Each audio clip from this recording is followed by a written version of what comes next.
જય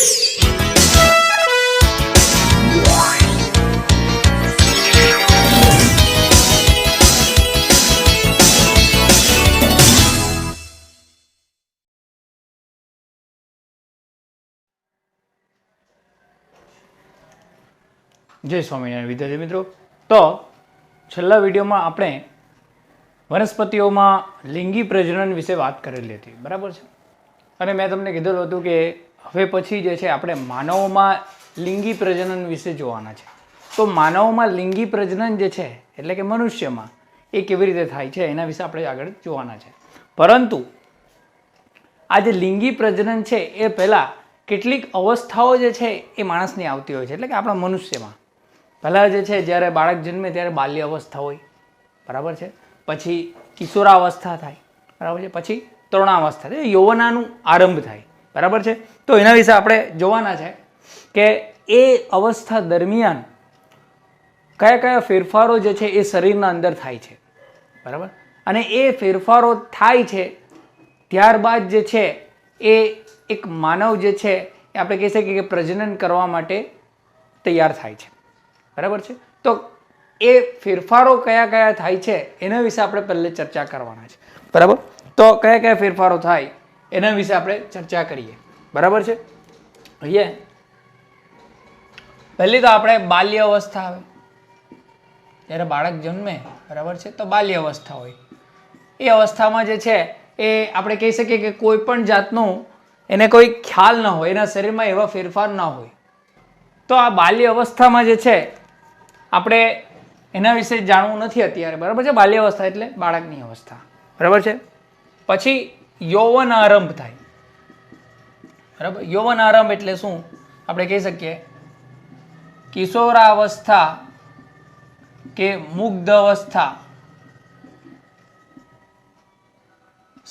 શરૂઆત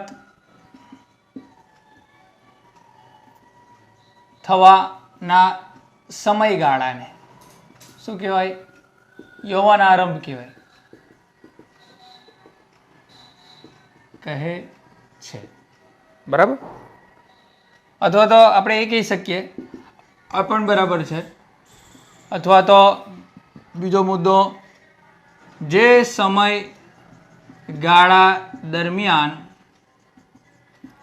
છોકરો અને છોકરી પરિપક્વ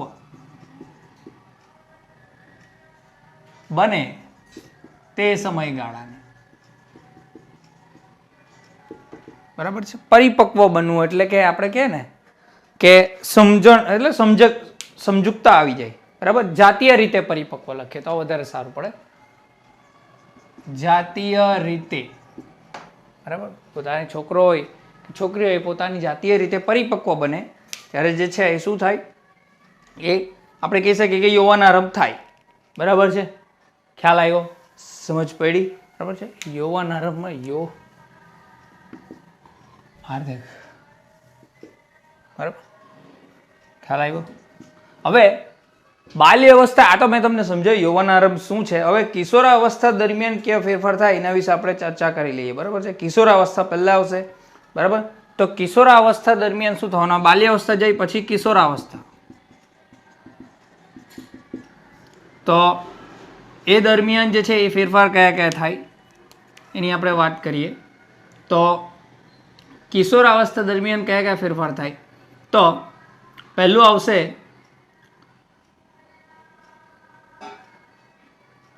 બગલ અને જાંઘના વચ્ચેના ભાગોમાં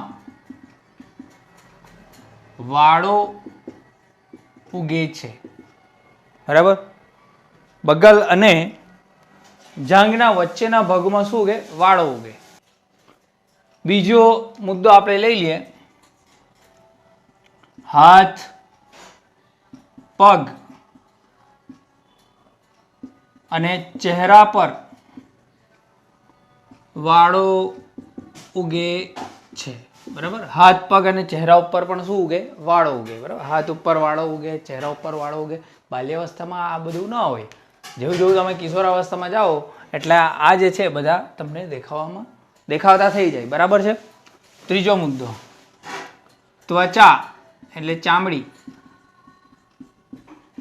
તૈલી બને છે. તૈલી બને એટલે કે ઓઇલી સ્કિન, એમ કે ને આપણે ઓઇલી સ્કિન બને, બરાબર. તૈલી સ્કિન બને, બરાબર છે. ચોથો મુદ્દો, ચહેરા પર ખીલ જોવા મળે છે. શું જોવા મળે? ખીલ જોવા મળે છે, બરાબર. શું જોવા મળે? ખીલ જોવા મળે, બરાબર. આ બધા જે આપણે કહી શકીએ ને, આ જે કિશોરાવસ્થાની બાબત જે છે એ તમને ક્યાંથી ક્યાં જોવા મળે? તમને જોવા મળે 14 થી લઈને 17 વર્ષ સુધી. આ બધી અવસ્થાઓ આ જોવા મળે તમને. 14 વર્ષથી 17 વર્ષ સુધી જે છે આ અમુક જોવા મળે. અને કેટલાક એમાં કેવું હોય કે છોકરા છોકરીઓમાં પણ એ ડિફરન્ટ હોય, જુદું હોઈ શકે. એમના જેનેટિક્સ, એના જે DNA કેવો છે, બરાબર, એના ઉપર એમના કોઈના કેવું હોય કે તમને ખ્યાલ હોય તો કોઈને જલ્દી દાઢી આવી જાય, કોઈને 9મા ધોરણમાં ભણતા હોય ત્યારે જ દાઢી આવી જાય, બરાબર છે. કોઈને એવું થાય, કોઈને 8મા ધોરણ, 9મા ધોરણ, 10મા ધોરણ સુધી પણ દાઢી ના આવે, બરાબર. તો આ બધી વસ્તુ જે છે એ અલગ અલગ હોઈ શકે, બરાબર છે. આ જનરલ છે, એક સામાન્ય વસ્તુ છે કે આટલાથી આટલા વર્ષમાં જે છે એ કિશોરાવસ્થા જોવા મળે, બરાબર છે. ખ્યાલ આવ્યો? સમજ પડી? તો આટલું નોટ કરો એટલે આગળ જાય આપણે તરુણાવસ્થા દરમિયાન જે છે એ છોકરા અને છોકરીઓમાં શું ફેરફાર જોવા મળે એ લક્ષણો વિશે આપણે ચર્ચા કરી લઈએ. હવે આપણે તરુણાવસ્થા દરમિયાનની વાત કરીએ, બરાબર છે. તરુણાવસ્થા દરમિયાન ફેરફાર, તો આપણે છોકરાઓ અને છોકરીઓ એ બંનેમાં જે છે એ ફેરફારો અલગ અલગ થાય છે. તે જે હતા એ ફેરફાર સામાન્ય હતા, આ જે છે ફેરફારો અલગ અલગ થાય, બરાબર. તરુણાવસ્થા એટલે આપણે કહી શકીએ તમે જ્યારે છોકરા છોકરીઓ 12મા ધોરણથી જેવા તમે કોલેજમાં જાઓ, બરાબર છે, તો એ ઉંમર જે છે એ તરુણાવસ્થા કહેવાય, બરાબર છે. કોલેજમાં જવાની ઉંમર, બરાબર છે, એ તરુણાવસ્થા. 18થી આપણે 22-23 સુધીની અવસ્થા જે છે તરુણાવસ્થા કહેવાય, બરાબર. તો છોકરાઓ જે છે એમનો અવાજ જે છે એ શું થાય? જાડો બને છે, બરાબર. જ્યારે છોકરીઓનો જે છે અવાજ કેવો બને? ટીણો બને, પતલો, પાતળો આપણે કહી શકીએ. ઓકે. બીજી આપણે વાત કરીએ, દાઢી મૂછ આવી જાય છે, બરાબર. દાઢી અને મૂછ આવી જાય છે, બરાબર છે. સ્તન ગ્રંથિ નો વિકાસ થાય છે અને તેઓ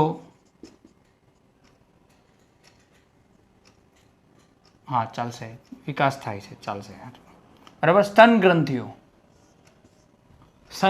એટલે જે છાતીનો ભાગ છે એમાં શું થાય? વિકાસ થાય, બરાબર છે.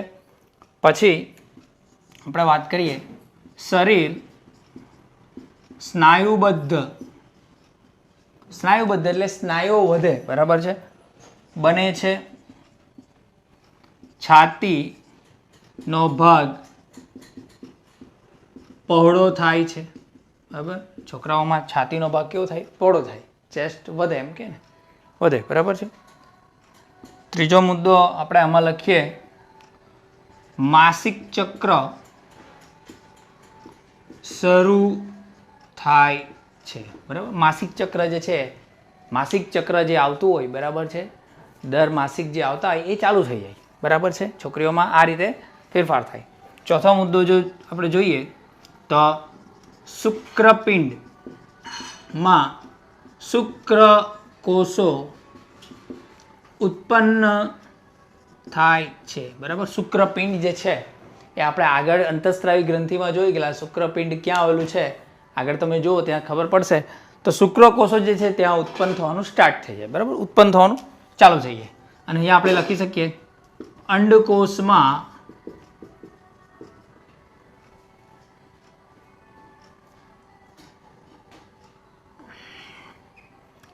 આપણે કોષ બનવાનું શરૂ થઈ જાય છે, અહીં જે છે એ શુક્રકોષ બને તો એ શું બને? અંડકોષ બનવાનું શરૂ થઈ જાય. બરાબર, ખ્યાલ આવ્યો, સમજ પડી? ઓકે, તો આ રીતે જે છે એ ફેરફાર થતા હોય છે. એમાં આપણે અહીં લખી દઈએ અંડપિંડમાં અંડકોષ બનવાનું સારું થઈ જાય તો વધારે સારું લાગશે. અંડપિંડમાં અંડકોષ બનવાનું શરૂ થાય છે. બરાબર, તો કોઈ આટલા ફેરફારો જે છે એ થાય છે. બરાબર, જેમ જેમ તમારી એજ જે છે, ઉંમર જે છે આગળ જતી જાય, બરાબર, તો તમારા શરીરમાં કેટલાક રાસાયણિક ફેરફારો કહેવાય. અને શું કહેવાય? આજે આપણે ફેરફારો જોયા એ બધા શું છે? રાસાયણિક ફેરફારો. બરાબર, કેવા ફેરફારો છે? રાસાયણિક ફેરફારો. અને એ જેમ જેમ તમારી ઉંમર જાય તેમ તેમ થતા જ હોય છે. બરાબર છે, અલગ અલગ દરેકની જે આપણે કહીએ ને રાસાયણિક ફેરફારો એ દરેકના શરીરમાં અલગ અલગ થતા હોય. બરાબર છે, કોઈને જલ્દી થાય, કોઈને પછી થાય. બરાબર છે, એટલે એવું નહીં મળે કે મેં તમને જે સમયગાળો કીધો એ સમયે જે છે એ આ ફેરફારો થતા હોય, પરંતુ તમે જ્યારે થોડા આગળ જશો એટલે તમારા પણ ફેરફારો તમને દેખાશે. તરુણાવસ્થામાં આવશો તો તમને દેખાશે. બરાબર છે, ખ્યાલ આવે, સમજ પડી? તો આ ફેરફારો જે છે એ પ્રજનન કરવા પહેલાંના ફેરફારો છે. ઉંમર જે છે જેમ જેમ તમારી વધશે, અવસ્થા જેમ જેમ તમારી કિશોરાવસ્થા, બાલ્યાવસ્થામાંથી કિશોરાવસ્થામાંથી તરુણાવસ્થા, તો એ અવસ્થા દરમિયાન તમારા આ બધા જ ફેરફારો થશે. પ્રજનન અંગોનો વિકાસ થશે. અહીંયા જે છે આ પ્રજનન અંગોનો શું થાય? વિકાસ થાય. બરાબર, એક લખવું હોય તો લખી દો. 5મો મુદ્દો અહીંયા પ્રજનન અંગોનો વિકાસ થાય છે. બરાબર, અહીંયા પણ લખી દો પ્રજનન અંગોનો વિકાસ થાય છે. બરાબર, તરુણાવસ્થામાં આગળ જતા પ્રજનન અંગોનો વિકાસ થાય. બરાબર, રાસાયણિક ફેરફારો થાય અને આ બંને જે છે આ દરમિયાન બંને વચ્ચે આકર્ષણ ઉદ્ભવે છે. જાતિ આકર્ષણ. શું ઉદ્ભવે?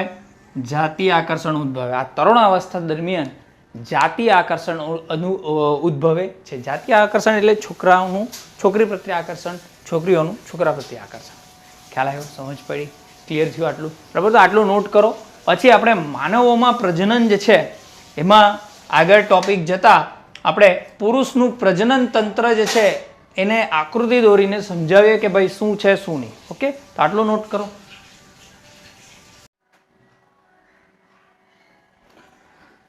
જય સ્વામિનારાયણ વિદ્યાર્થી મિત્રો. તો આજે આપણે ભાગ બમાં એટલે કે ભાગ બીજામાં મનુષ્યનું પ્રજનન તંત્રમાં પહેલા પુરુષ એટલે કે નરનું પ્રજનન તંત્ર વિશે ચર્ચા કરવાના છે. બરાબર છે? કેમ ચર્ચા કરવાના છે? હવે પ્રજનન તંત્ર જ ખ્યાલ નહીં હોય તો પછી આપણે કેવી રીતે આગળ ચર્ચા કરવાના? બરાબર ને?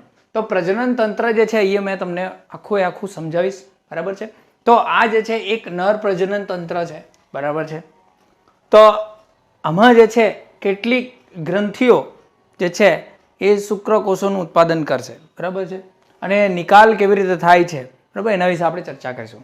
તો અહીંયા મેં મુદ્દા વાઇઝ લખવાનું સ્ટાર્ટ કરા. પહેલો મુદ્દો જે છે, અથવા તો આપણે એરો બતાવી દઈએ, નર પ્રજનન તંત્ર લખો કે પછી પુરુષ પ્રજનન તંત્ર બંને ચાલશે. નર પ્રજનન તંત્રોના મુખ્ય બે ભાગ છે. કેટલા ભાગ છે? બે ભાગ. બરાબર છે? પહેલું શુક્રકોષોનું ઉત્પાદન કરનાર અને બીજું શુક્રકોષોનું વહન કરનાર. બરાબર, એક તો ઉત્પાદન કરે ને બીજું શું કરે? વહન કરે. બરાબર, તો પહેલે આપણે આ પહેલું જે છે શુક્રકોષોનું ઉત્પાદન એના વિશે વાત કરીએ. શુક્રકોષોનું ઉત્પાદન કરનાર અંગ વિશે પહેલે આપણે વાત કરી લઈએ. બરાબર છે? તો ઉત્પાદન કોણ કરે? તો તમે આ ભાગ જે છે એ જોતા હશો, એના અંદર આ વૃષણ કોથળી કહેવાય. આ જે છે એ શું કહેવાય? વૃષણ કોથળી. બરાબર, અને વૃષણ કોથળી કહેવાય. એના અંદર આ ભાગ હશે શુક્રપિંડ. બરાબર છે? આપણી બુકમાં પણ આપેલું જ હશે, તમે ગાઈડમાં પણ જોશો. તો આ શુક્રપિંડ જે છે એ મુખ્ય અંગ છે. બરાબર, તો એ આપણે લખી દઈએ શુક્રપિંડ. બરાબર, મુખ્ય અંગ જે છે શું છે? શુક્રપિંડ. પહેલા આપણે શું લખીએ, એનું સ્થાન લખીએ. તો શરીરની બહારના ભાગમાં છે, શરીરના બહારના ભાગમાં આવેલ વૃષણ કોથળીમાં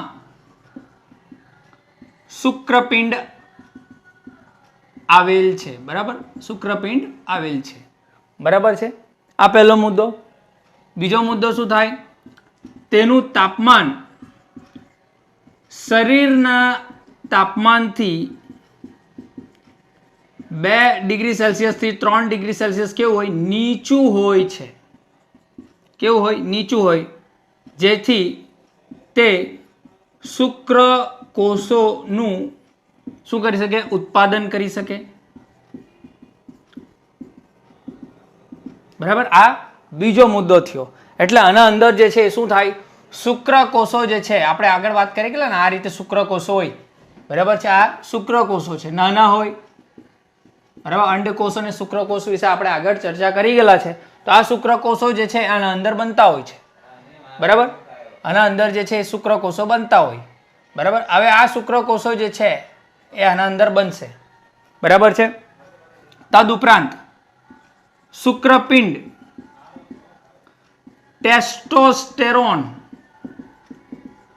ટેસ્ટોસ્ટેરોનની વાત કરી ગયેલા અંતઃસ્ત્રાવી ગ્રંથિઓમાં. આપણે અંતઃસ્ત્રાવ વિશે વાત કરેલી ને, નર જાતીય અંતઃસ્ત્રાવ નું પણ ઉત્પાદન કરે છે, એ પણ બનાવે છે, જે નર જાતીયના લક્ષણો અને શુક્રકોષોના ઉત્પાદનનું નિયંત્રણ કરે.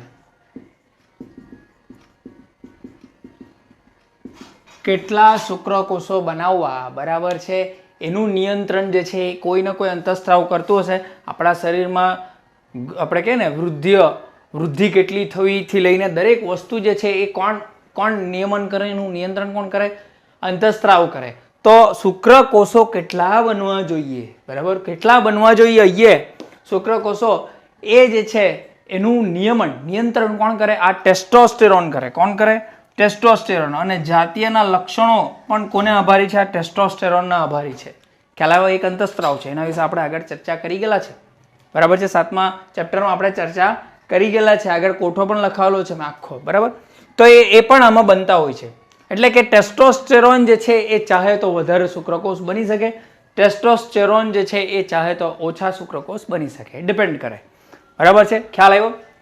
હવે અહીંયા તો શુક્રકોષ બની ગયા, હવે શુક્રકોષનું વહન કરવું બી જરૂરી છે. તો બીજો ભાગ આવશે શુક્રકોષોનું વહન. હવે આ શુક્રકોષો જે છે એનું વહન કેવી રીતે થાય છે એના વિશે આપણે ચર્ચા કરવાના છે. તો આટલું તમે નોટ કરો, એટલે આપણે જગ્યા નથી તો આનો તમે રબ કરીને પછી આપણે આગળ લખીએ. બરાબર, આટલું નોટ કરો. હવે આપણે આનો બીજો ભાગ, બરાબર, એટલે કે શુક્રકોષોનું વહન કરનાર અંગો, એના વિશે ચર્ચા કરીએ. એ આપણે લખી દઈએ, એક જ અંગ છે અહીંયા એક કરતાં વધારે અંગો છે, એટલે આપણે અહીંયા અંગો લખી દઈએ. બરાબર, ચાલો. પહેલું જે છે એ આવશે શુક્રવાહિની. બરાબર, અહીંયા તમે જોશો, સોરી, આ મારેથી ભૂલ થઈ ગયેલી છે. આ ભાગ જે છે એને શુક્રવાહિની બતાવવાનો હોય. બરાબર, હવે શુક્રવાહિની શું કરશે, શુક્રકોષોનું આ વહન જે છે આ શુક્રવાહિની જે છે એ કરશે. આપણે લખી દઈએ, શુક્રકોષોનું વહન કરનાર અંગ શુક્રવાહિની છે. બરાબર, આ પહેલો મુદ્દો. બરાબર, હવે જો તમે અહીંયાથી આ શુક્રકોષો જે છે એ શુક્રવાહિની દ્વારા સીધા આ રીતે આવતા છે. બરાબર છે, આ રીતે જતા છે. બરાબર છે, આ રીતે જતા છે. હા, અહીંયા આપણે છે ને આ નળી બતાવવાની હતી, અહીંયા જોડાઈ તે આ રીતે. બરાબર, આ રીતે બતાવવાની હતી નળી.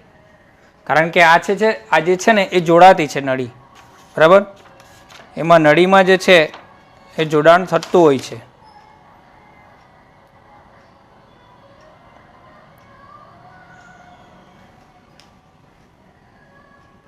આમાં આપણી આકૃતિમાં જ ભૂલ હતી. અહીંયા જે છે એ આ રીતે જોડાણ છે.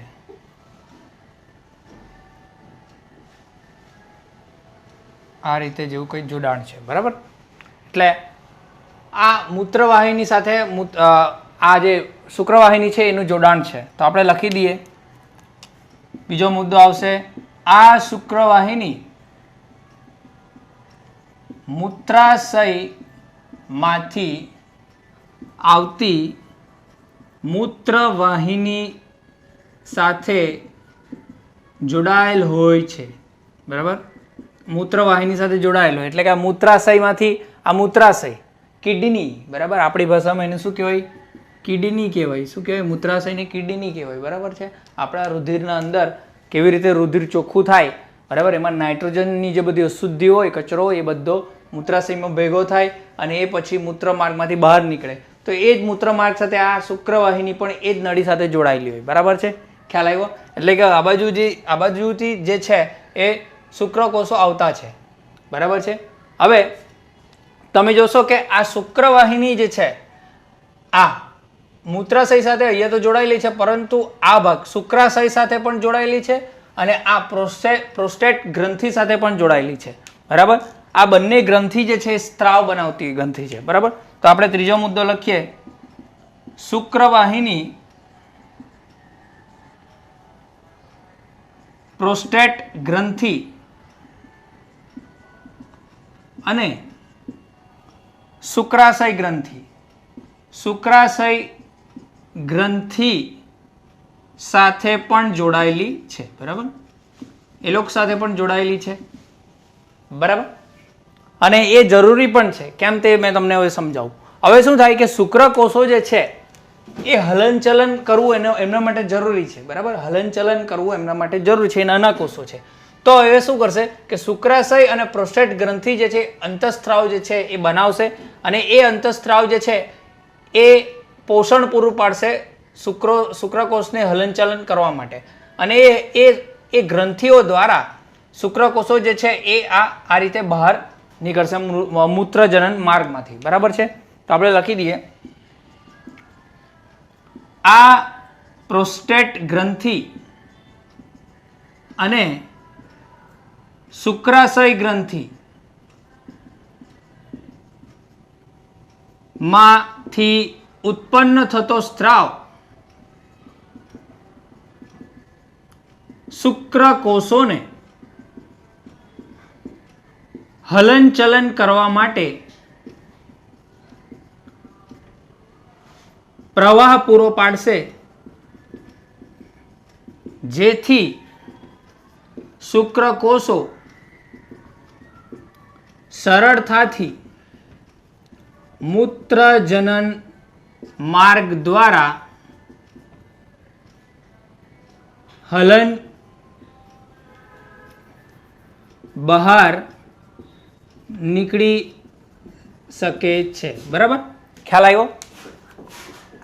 આ રીતે ભલે આ શુક્રકોષો બને, પરંતુ હલનચલન કરવું માટે બી પ્રવાહ જોઈએ અને એ પ્રવાહ જે છે એ કોણ પૂરો પાડે? આ શુક્રકોષો એ જોડાયેલા હોય અને પ્રોસ્ટેટ ગ્રંથિ, આ પ્રોસ્ટેટ ગ્રંથિ અને આ શુક્રાશય આ બંને શું કરે? અંતઃસ્ત્રાવ બનાવે અને એનાથી શુક્રકોષો જે છે એ પ્રવાહથી અહીંયા સીધા નીકળી જાય. ખ્યાલ આવ્યો? સમજ પડી? બરાબર છે. આ બહુ ડિટેલમાં તમને મેં સમજાવ્યું છે. ખ્યાલ આવ્યો? Okay, clear? એને આપણે સહાયક ગ્રંથિ પણ કહેવાય. શુક્રાશય અને પ્રોસ્ટેટ ગ્રંથિને શું કહેવાય? સહાયક ગ્રંથિ. એટલે આપણે બીજો મુદ્દો 5મો લખી દઈએ. આથી પ્રોસ્ટેટ ગ્રંથિ અને શુક્રાશય ગ્રંથિને શુક્રકોષોની સહાયક ગ્રંથિ પણ કહે છે, કહેવાય છે, બરાબર. ખ્યાલ આવ્યો? સમજ પડી? નર પ્રજનન તંત્ર અથવા તો પુરુષનું પ્રજનન તંત્ર જે છે આપણે આ ડિટેલમાં સમજ્યું કે ભાઈ કેવી રીતે શુક્રકોષો બને અને કેવી રીતે શુક્રકોષો મૂત્રજનન માર્ગમાંથી બહાર નીકળે. ખ્યાલ આવ્યો? સમજ પડી? તમારે ફક્ત એટલું યાદ રાખવાનું, મુખ્ય ગ્રંથિ આ છે, મુખ્ય માર્ગ આ છે, બરાબર છે. મૂત્રાશય એટલા માટે છે કારણ કે એની સાથે જોડાયેલું છે, બરાબર. અને મુખ્ય સહાયક ગ્રંથિ કઈ છે? શુક્રાશય અને પ્રોસ્ટેટ ગ્રંથિ. ખ્યાલ આવ્યો? આ પણ શુક્રાશય જ છે, એટલે બંને એરો બતાવેલા છે, બરાબર. અહીંયાથી શુક્રકોષો નીકળે, અહીંયા સુધી જાય, બરાબર. અને એને પ્રવાહ જે છે એ સરળતાપૂર્વક રહે એના માટે પ્રોસ્ટેટ ગ્રંથિ અને શુક્રાશય જે છે એ પૂરો પાડે. આ જ માર્ગ જે છે મૂત્રનો પણ છે. મૂત્ર પણ આ જ માર્ગે નીકળે અને શુક્રાશય પણ આ જ માર્ગે નીકળે. ખ્યાલ આવ્યો? સિમ્પલ અને બેઝિક. ઓકે, ખ્યાલ આવ્યો? તો આટલું નોટ કરો એટલે આપણે હવે માદા પ્રજનન તંત્ર ઉપર જઈએ. ઓકે, હવે આપણે સ્ત્રી પ્રજનન તંત્ર એટલે કે માદા પ્રજનન તંત્રની ચર્ચા કરીએ, બરાબર છે. તો તેના મુખ્ય ભાગો જે છે કયા કયા છે એના વિશે આપણે વાત કરીએ. માદા પ્રજનન તંત્ર લખો કે સ્ત્રી પ્રજનન તંત્ર. માદા પ્રજનન તંત્રના મુખ્ય ભાગો કયા કયા છે? તો એક જોડ અંડપિંડ, એક જોડ એટલે કે બે, બરાબર છે, અંડપિંડ. પછી એક જોડ અંડવાહિની, બરાબર છે. આ અંડપિંડ છે, બરાબર. આમાં જે છે અંડપિંડ, અંડકોષ બને અને એનું વહન કરવા માટે આ અંડવાહિની, આ બી અંડવાહિની, એટલે એક જોડ લખ્યો આપણે, બરાબર. બે જોડી બે છે એટલે એક જોડ, બરાબર છે. પછી આપણે ગ્રીવા અને યોની માર્ગ, બરાબર. આટલા ભાગો છે મુખ્ય, બરાબર છે. હવે આ મુખ્ય જે છે અંડપિંડ એ શું કરે? તો પહેલા આપણે આપી દઈએ અંડકોષનું નિર્માણ કરનાર અંગ, બરાબર. આના બી ભાગ પાડી નાખીએ. અને અંડકોષનું વહન કરનાર અંગો, બરાબર છે. આ બે ભાગ પાડી નાખીએ. પહેલું જે છે અંડકોષનું નિર્માણ કરનાર અંગ, એના વિશે વાત કરીએ. તો અંડકોષનું નિર્માણ જે છે કોણ કરે? અંડપિંડ કરે. તો અંડપિંડ અંડકોષનું નિર્માણ કરે છે, બરાબર. ક્યાં આવેલું હોય? તો ઉદર ગુહામાં. ઉદર ગુહામાં એટલે કે પેટના અંદર, બરાબર છે. તો એ લખી દઈએ, તે ઉદર ગુહાના અંદરના ભાગમાં આવેલ હોય છે, બરાબર. ત્રીજો મુદ્દો, છોકરીના જન્મ સમયે થી જ કેટલાક અપરિપક્વ અંડકોષ અંડપિંડમાં હોય છે, જે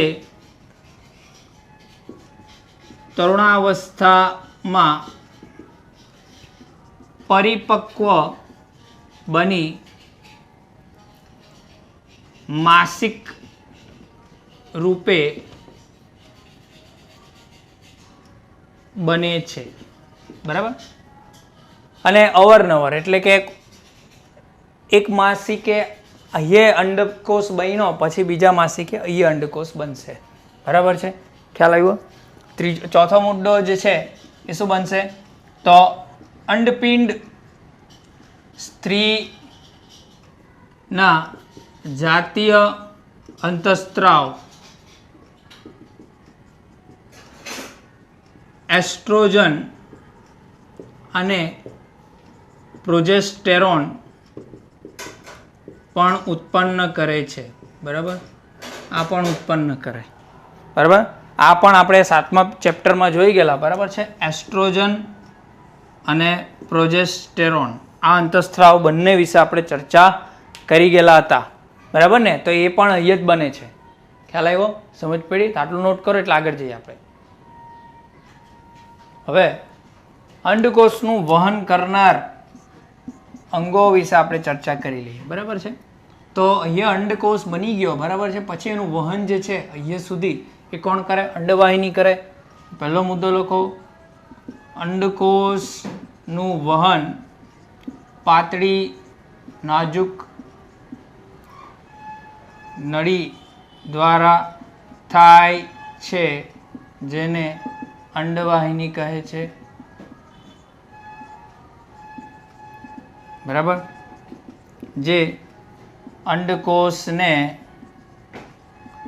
ગર્ભાશય સુધી લઈ જાય છે.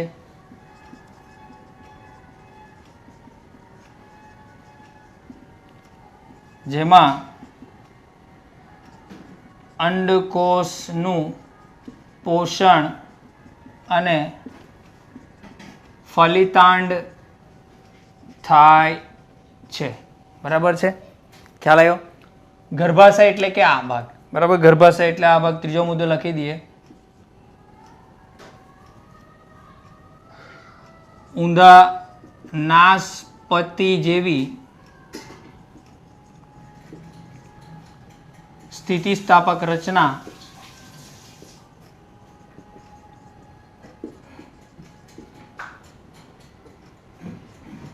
ગર્ભાશયની હોય છે. હવે ઊંધા નાસપતિ જેવી રચના, આ ભાગ ગર્ભાશય કહેવાય. બરાબર છે. જેનો એક ભાગ યોનિ માર્ગમાં ખુલે છે. આ યોનિ માર્ગ. બરાબર. એક ભાગ યોનિ માર્ગમાં ખુલે. અને પાતળી રચના જે હોય એને શું કહે? આ પાતળી રચના ગર્ભાશયમાં રહેલી પાતળી રચના શું કહેવાય? ગ્રીવા કહેવાય. શું કહેવાય? ગ્રીવા કહેવાય છે. બરાબર. શું કહેવાય? ગ્રીવા કહેવાય. આ પાતળી રચના ગ્રીવા કહેવાય. અહીંથી અંડકોષ બન્યો, અહીંયાથી સીધો ક્યાં જાય? અહીંયા જાય. બરાબર છે. અહીંયા શુક્રકોષો મળે.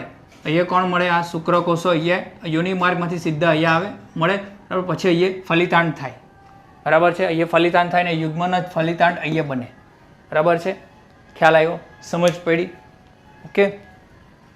અહીંયા જે છે એ અંડકોષ બનીને સીધો અહીંયા સુધી જાય.